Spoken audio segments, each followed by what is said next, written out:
Hi folks, G3 here and welcome to another instalment of my journey to go green. This episode is another gardening update, letting you know what I've been doing in the garden over the last couple of weeks. It may well give you some inspiration as to things that you can be doing, and equally you may well have a few tips from me, so please leave the comments down below if there's anything you see around what I'm doing, if you've got different ways of doing things, if you've got any advice or any comments on the way that I've been doing things. So let's get on with what's happening this week.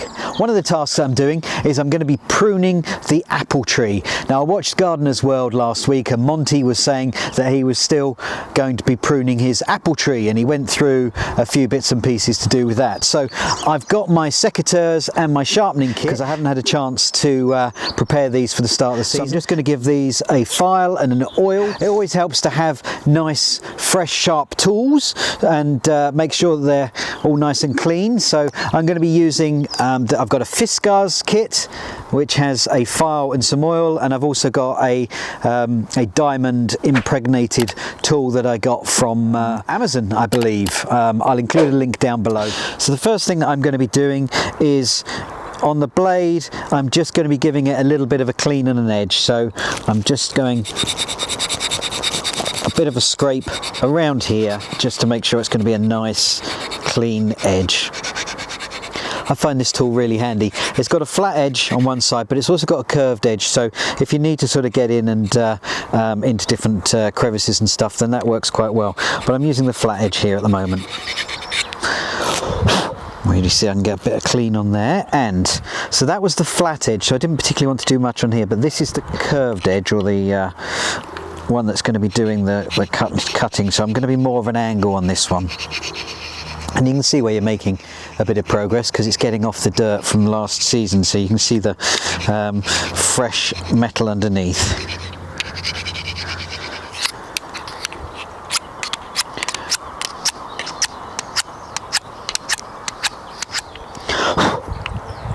And the way that this bypass secateurs work is the blade goes past a flat side, and so any branches in there the blade will snip off.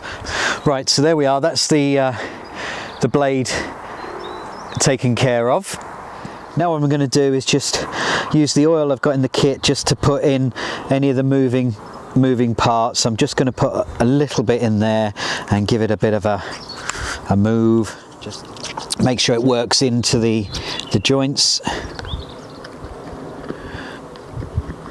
It's definitely worth taking care of your equipment if you can, because obviously it costs a bit of money and you want to make it last as long as you possibly can.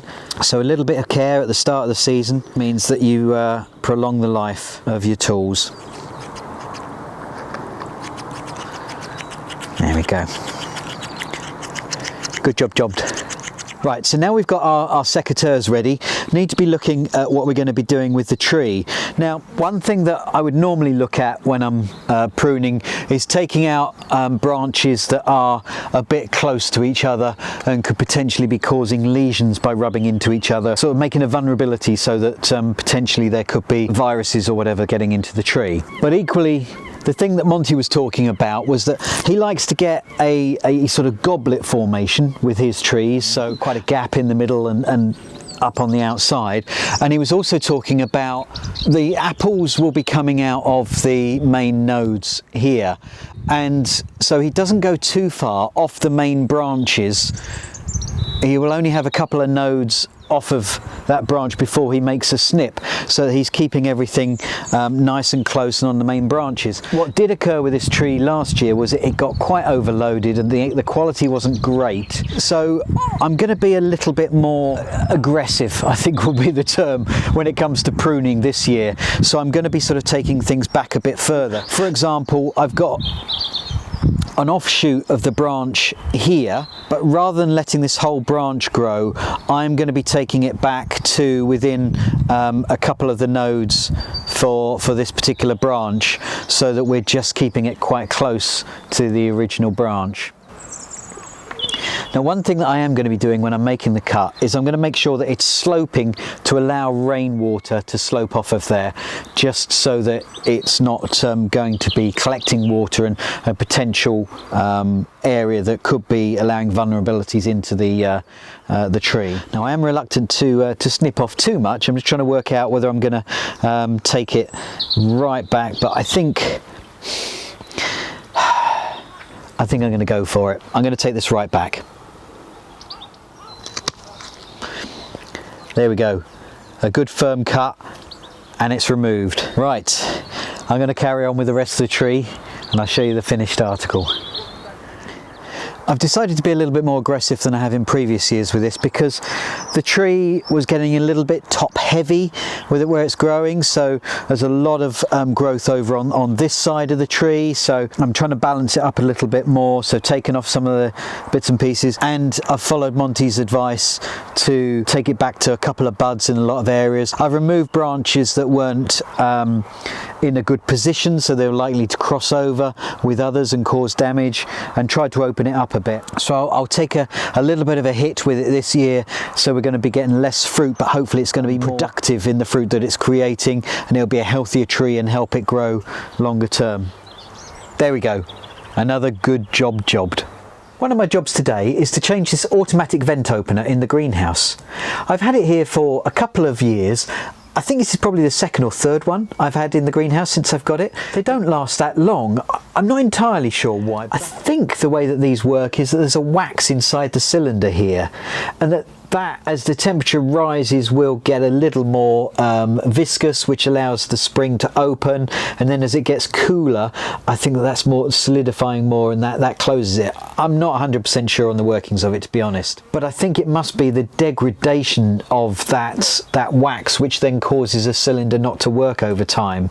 It's a bit frustrating because these aren't cheap. I think it's around about £35–40 for this one. Now this is a Palram greenhouse, so I've had to get a opener that is specific for this greenhouse. It's a relatively straightforward process, so I don't think it's going to be too difficult to do, but that's my task now. And to start it off, I've had to put this in the refrigerator for 30 minutes. So I'm going to follow the instructions on here to see what we need to do next.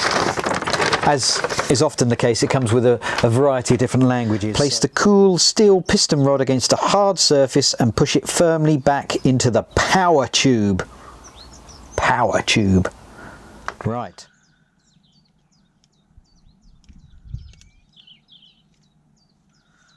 Lift the automatic vent opener with one hand and slip the threaded steel piston rod into the plastic knurled adjuster, which is fixed in the swivelling block. There's a fixing here, and I've got to make sure that screw's going through there. It doesn't help that the instructions are on the other side to the images, so I'm having to keep flip between them. I need to remove the existing one, and I've got a nut and bolt set that should help me do that a bit easier. That fits.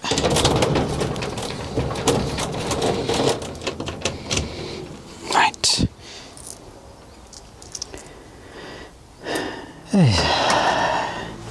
So most of these instructions, because they're catering for a number of different markets, and also it's for a couple of different greenhouses, it's not necessarily clear, unfortunately. Ow! Right, round two. I'm back in the evening after work, because what I found was when I cut my finger, I'd left this in the greenhouse, and because it was hot it warmed up, which meant it wasn't closed. It was in an open position because it was warm in here, which meant I was going to struggle to fit it on there. So I've left it in the refrigerator during the afternoon. It's chilled again, so I can have another go at it. I'm trying to get it roughly midway on the window as well. What an absolute palaver that was. It's now attached. It's quite a bit of a process, and unfortunately this is a little bit sharp, some of the metal on here, so you really have to be careful. Could easily have cut myself even more, but now it should be that when the temperature is rising, the plunger here will push and open the window gradually, and then as the temperature drops, the plunger should come back down and the window will naturally close. So I'll have to wait until tomorrow when the temperature's up just to see how that's going, but that's great, it's working okay. The window is opened to release the heat.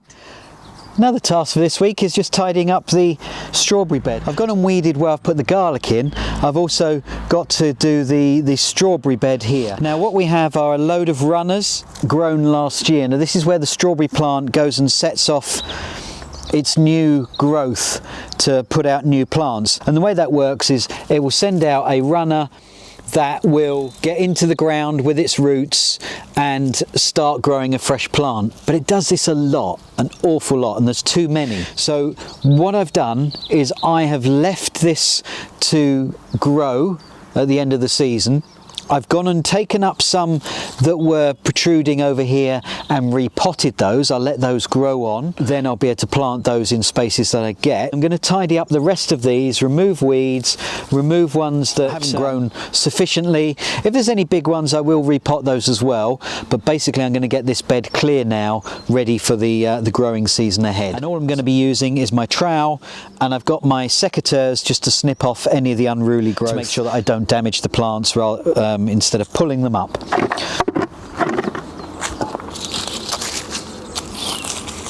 This soil is quite light, so I'm able just to lift the bits and pieces out of here relatively straightforward, so it shouldn't take me long to work through this.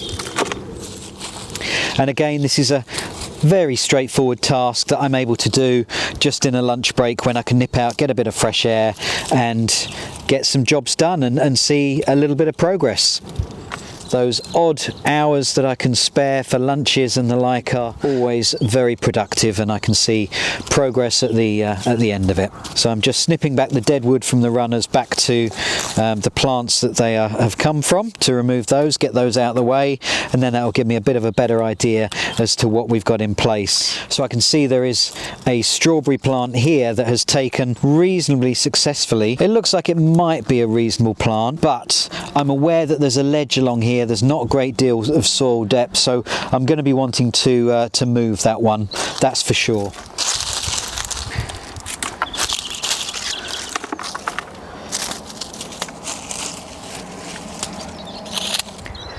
So there we go, folks.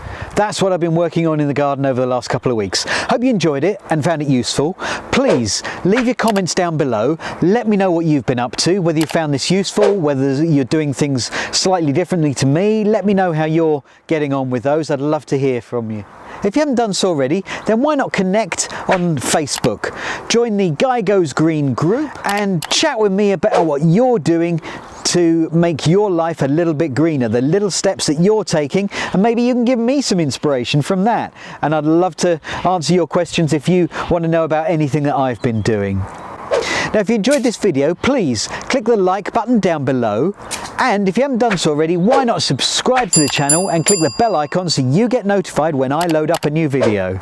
Well, thanks for watching, folks. Until next time, bye!